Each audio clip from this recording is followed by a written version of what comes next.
قرآن مجید میں اللہ تعالیٰ نے اپنے مخلص بندوں کا ذکر کیا ہے، جن میں انبیاء کے نام کثرت کے ساتھ ہیں۔ پیغمبروں کے علاوہ بھی جو لوگ اپنی پاکیزہ فطرت پہ باقی رہے اور بشریت اور انسانیت کو منازل کمال تک پہنچانے میں کردار ادا کیا ہے، اللہ نے ان کا ذکر بھی کیا۔ ان میں اہل بیت رسول اور صحابہ کرام کی شخصیات سہر فہرست ہے۔ حضور پاک صلی اللہ علیہ وآلہ وسلم کے نواسے امام حسن اور امام حسین علیہ السلام کے فضائل کے مطابق بے شمار واقعات احادیث کی کتابوں میں موجود ہیں۔ امام حسن و حسین کے بچپن کے واقعات نہایت ہی پیارے ہیں۔ اولاد کی نسبت باپ کی طرف جاتی ہے، لیکن نبی اکرم صلی اللہ علیہ وسلم کی یہ خصوصیت ہے کہ آپ کی بیٹی حضرت فاطمہ علیہ السلام کی پاک اولاد حضور کی طرف منسوب ہے۔ نبی کریم صلی اللہ علیہ وسلم امام حسن اور حسین کو اپنا بیٹا کہہ کر پکارا کرتے تھے، اور اصحاب رسول بھی انہیں ابن رسول اللہ کہا کرتے تھے۔ ان دونوں شہزادوں سے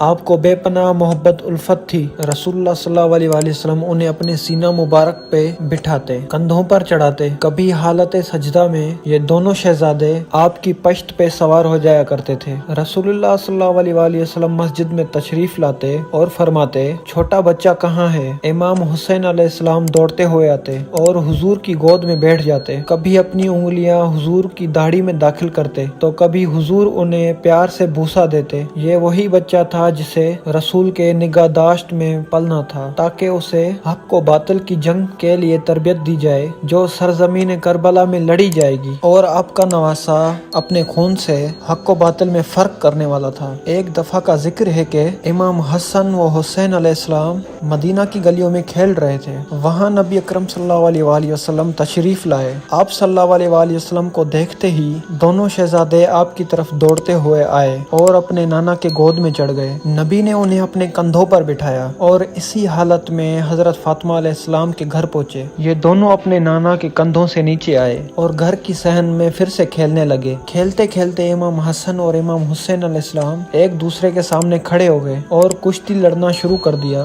نبی صلی اللہ علیہ وآلہ وسلم کو اپنے نواسوں کی کشتی دیکھنے میں دلچسپی پیدا ہوئی، اور آپ شوق سے وہاں کھڑے ہو کر دونوں بچوں کو دیکھنے لگے۔ آپ صلی اللہ علیہ وآلہ وسلم امام حسن سے فرمانے لگے، حیا حسن حیا حسن، یعنی حسن ایسے لڑو، حسن حسین کو ایسے پکڑو، حسن اس طرح کا داؤ چلو۔ جب آپ کی لگتے جگر حضرت فاطمہ علیہ السلام نے دیکھا حضور اپنے نواسے حسن کا ساتھ دے رہے ہیں، تو فرمایا، ابا جان، حسن تو حسین سے بڑا ہے، آپ کو چھوٹے کا ساتھ دینا چاہیے، جبکہ آپ بڑے کی طرف ہیں۔ لہٰذا نبی اکرم صلی اللہ علیہ وآلہ وسلم نے فرمایا، اے بیٹی، اس کشتی میں جبریل بھی شامل ہے، اور جبریل حسین کے ساتھ ہے، یعنی جبریل امین حسین سے کہہ رہے ہیں کہ تم حسن کو پکڑو۔ لہٰذا حسن اکیلا پڑ گیا، اس لیے میں نے حسن کا ساتھ دے دیا۔ پتہ چلا کہ حسنین کریمین کی شان یہ ہے کہ ان کا کوئی بھی عمل ہو، اس میں حکمت پوشیدہ ہوتی ہے، اور ان واقعات میں غور کرنے والوں کے لیے بے شمار پیغامات چھپی ہوتی ہیں۔